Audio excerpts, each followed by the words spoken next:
കേരളം ഇന്ന് നേരിടുന്ന ഏറ്റവും വലിയ ഒരു പ്രതിസന്ധിയാണ് മുല്ലപ്പെരിയാർ ഡാമിലെ അതിൻ്റെ അപകടാവസ്ഥ എന്നുള്ളത്.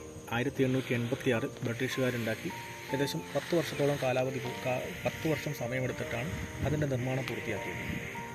അപ്പോൾ നിലവിലുള്ള ഇപ്പോൾ ഈ 2024 ആയപ്പോൾ കുറേ കാലങ്ങളായിട്ട് നമ്മളിതിൻ്റെ അപകടാവസ്ഥയെക്കുറിച്ച് ചർച്ച ചെയ്യുന്നുണ്ടെങ്കിലും ഇത് മുല്ലപ്പെരിയാർ ഡാമാണെന്ന് സങ്കല്പിക്കുക. കാരണം ഇത് നമുക്ക് എല്ലാവർക്കും അവിടെ നേരിട്ട് പോയി കണ്ട് കാര്യങ്ങൾ മനസ്സിലാക്കാൻ പറ്റില്ല. ഇതേപ്പറ്റി നിരവധി ചർച്ചകൾ നടത്തിയിട്ടുണ്ട്. ഏകദേശം ഇപ്പോൾ നിൽക്കുന്നത് 142 അടി വെള്ളം ഈ ഡാമിൽ സ്റ്റോർ ചെയ്യാമെന്നാണ് പറഞ്ഞിരിക്കുന്നത്. ഏകദേശം 142 അടി ഇങ്ങനെയാണെന്ന് കരുതുക. ഈ വെള്ളം ഇപ്പോൾ ഏകദേശം 15,000 ഹെക്ടർ 15,000-അധികം ഹെക്ടർ വനഭൂമി വെള്ളത്തിനടിയിലാക്കിക്കൊണ്ടാണ് നിൽക്കുന്നത്. ഇതെല്ലാം വനഭൂമിൻ്റെ ഭാഗമാണെന്നും വിചാരിക്കുക. ഇതാണ് നമ്മളുടെ കെട്ട്. 2 മലകളെ ബന്ധിപ്പിച്ചുകൊണ്ടുള്ള നമ്മുടെ ബ്രിട്ടീഷുകാരുണ്ടാക്കിയ കെട്ടിതാണ്. ഈ കെട്ടിനാണ് ഇപ്പോൾ ബലക്ഷയം ഉണ്ട് എന്ന് പറഞ്ഞുകൊണ്ടിരിക്കുന്നത്. ചെറിയ രീതിയിലുള്ള ലീക്കും കാര്യങ്ങളും ഒക്കെ ഉണ്ട്. അതൊരു അപകടം തന്നെയാണ്. ഇത് പൊട്ടിയാൽ ഇത് നേരെ കേരളത്തിൻ്റെ അടുത്ത് താഴെ അറബിക്കടലിലേക്കൊക്കെയാണ് ഇത് പോവുക. ആ കാണുന്ന അറബിക്കടലാണെന്ന് സങ്കല്പിക്കുക. അങ്ങനെയാണെങ്കിൽ ഈ ഭാഗം ഇവിടുന്ന് അങ്ങോട്ടുള്ളത് കേരളമാണ്. ഈ കേരളത്തിൻ്റെ ഈ ഭൂപ്രകൃതിയിൽ പോകുന്നത് ഈ ഭൂപ്രകൃതിൻ്റെ രണ്ടാക്കി മുറിച്ചുകൊണ്ടാണ് ഈ വെള്ളം അങ്ങോട്ട് പോവുക.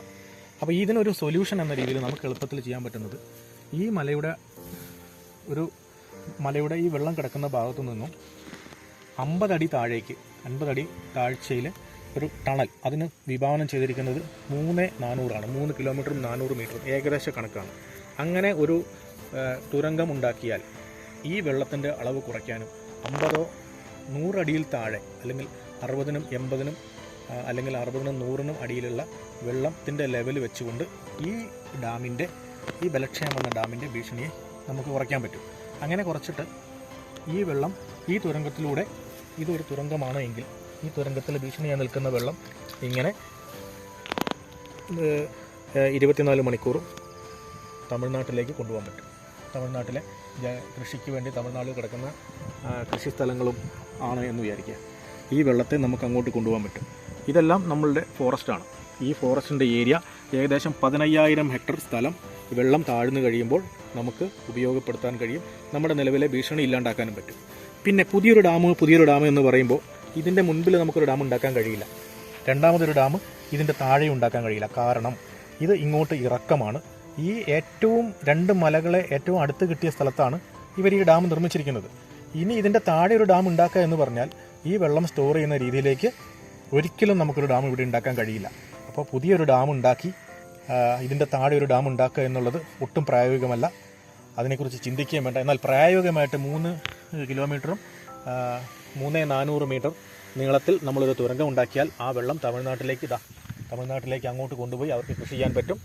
ഇപ്പം നമ്മൾ ഈ തുരങ്കം ഇന്ന് ഏകദേശം ഒരു 50 അടിയിലാണ് ഫിക്സ് ചെയ്തതെന്ന് വിചാരിക്കാം. അങ്ങനെയാണെങ്കിൽ ഈ വെള്ളം ഇതിലേ പോയി നമുക്ക് ഇവിടെ ഇത്രയും നിറഞ്ഞു നിന്ന വെള്ളം ഈ തുരങ്കത്തിലൂടെ പോയപ്പോൾ ആ വെള്ളത്തിൻ്റെ ലെവൽ താഴെ ഇത്ര എത്തി. അപ്പം നമുക്ക് ഈ കെട്ട് എന്ന് പറയുന്നത് താഴേക്ക് വന്നു. ഈ കെട്ടിൻ്റെ അപകടം കുറഞ്ഞു.